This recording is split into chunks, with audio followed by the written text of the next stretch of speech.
hope you're doing well.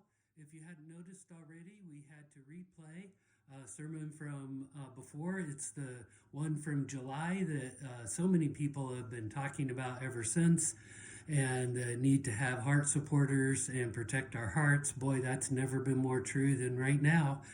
And we talked about having a safe place for your heart and taking a break. And I'm at a different location today. Actually in our back room, our morning room, we call it, which has lots of windows and a sliding door to the outside. We see our patio, and Joyce has a nice garden around our patio. And for us, it's a very safe place, a very tranquil place. And we all need places like that nowadays when our hearts are under attack so intensely.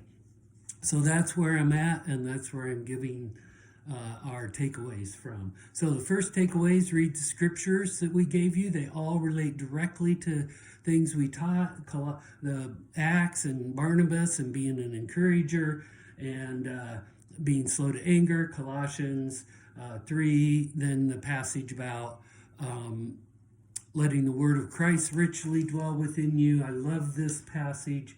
It's how we let the peace of Christ rule in your hearts, letting the word of Christ richly dwell within you, the place of thanksgiving and that whole process too. It's a great passage there in Colossians 3. Also Psalm 37, it's a great passage about rest, how God gives us rest. He's a refuge. Think, feel, do process. I gave you Ephesians 4, compassion, Deuteronomy 10, and remembering the poor, how we need to have acts of compassion, 1 Timothy chapter 6. So the second takeaway after reading those scriptures is that we need to give our hearts a break. And this week, make sure that you, on purpose, give your heart a break. Find a way. Get away, go to a quiet place, think, pray, read scripture, and somehow, some way, even if you have to go in the bathroom and close the door, give your heart a break, a break. Do it once, do it again, do it intentionally, over and over and over. We can do it, we have to, or our hearts can't take all this stuff. So find a place, find a way, give your heart a break, an hour, a day, a few minutes, like I mentioned a minute ago. Anything is better than nothing. Something's better than nothing. Do something this week to give your heart a break.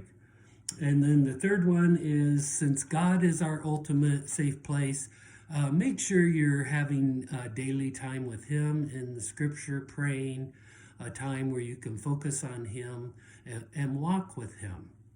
And it's a daily exercise, moment by moment exercise in some ways, to make sure that we're practicing the presence of God in our life and walking with Him. And this week, I'm encouraging you to intentionally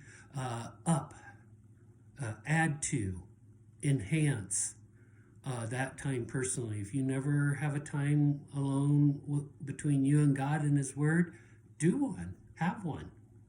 If you do it every day like I do, like I encourage everyone to, add a little bit more time, add a little more scripture, add some scripture memory, and just see if you can't add that, expand that.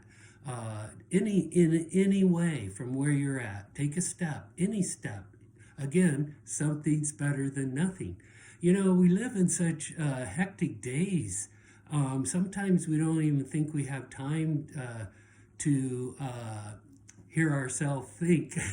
Well, how about hear God think? Or what? Listen to God and hear what He says. Take some time this week. Find a way to enhance that time with God. It's good for your heart. We need it. Thanks.